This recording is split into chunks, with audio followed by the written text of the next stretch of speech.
The last of the 2014 primaries are taking place today. Voters in Delaware, Massachusetts, New Hampshire, Rhode Island, and New York are heading to the polls in what has been a dramatic primary season. For a wrap-up of today's races, our guest is Jessica Taylor. She's the campaign's editor for The Hill and joins us from Washington, D.C. Hey, Jessica, it's good to see you.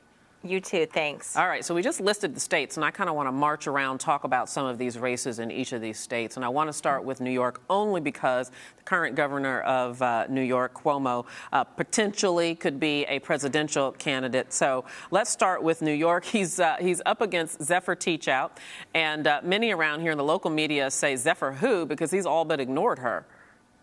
He really has. He didn't want to have to deal with the primary challenge and has really tried to brush her aside. But she's a law professor at Fordham. She's kind of gotten this progressive liberal following and really seems like she has some late momentum. Now, I don't think she's going to knock off Cuomo, but I think she certainly sort of takes the shine off him a little bit if he is looking at a presidential bid and kind of exposes some of his vulnerabilities. She's certainly been doing that.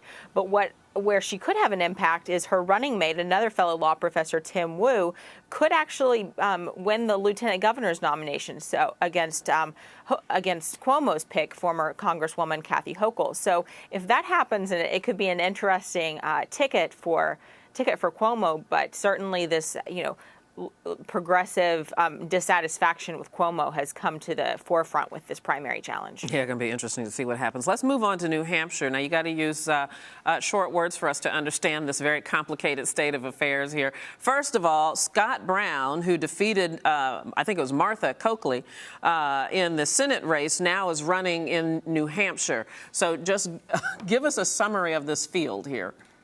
Well, he lost. He won the 2010 Senate race in a surprise in Massachusetts to take over Ted Kennedy's seat, and then he lost re-election last year in what was a much better year for Democrats. So they convinced him to move to New Hampshire, where he did own a home, was born there, so he's had to talk up his New Hampshire roots to run against Jeanne Shaheen, the Democratic incumbent there, who they believe is vulnerable if they got a strong Republican challenger. There wasn't a deep bench there in New Hampshire. So that's what he did. He's expected to win, but he's probably not going to get 50% of the vote. So I think that what we're looking for here is how much he wins and if that could give him a boost going into the general election. Now, one of the people he's running against is former New Hampshire Senator Bob Smith.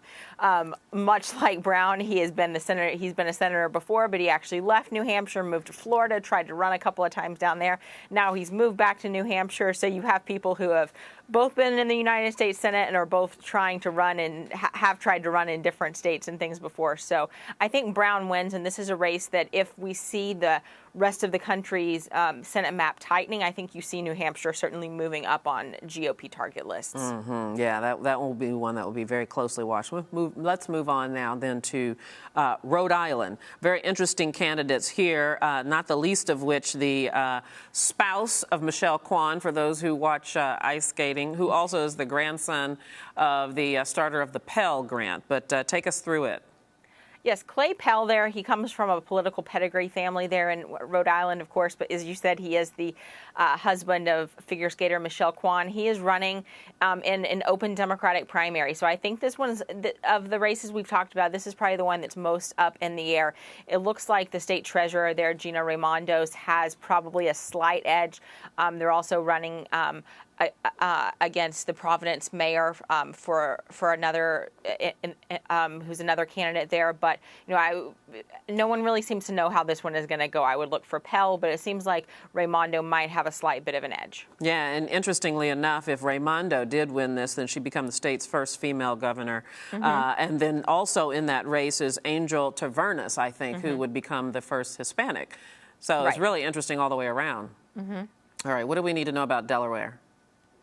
Delaware, we're not really watching a ton of races there, but I would think that, another one I will mention is in Massachusetts. I think is another state to watch tonight for two reasons. We talked about Martha Coakley earlier on, who famously lost that race to Scott Brown. She's actually running again for governor now, and she certainly had the early momentum early on in the campaign, but she's kind of faltered a little bit there at the end. So, I think if she ends up losing this primary, her name is kind of blacklisted from Democratic politics there in the state.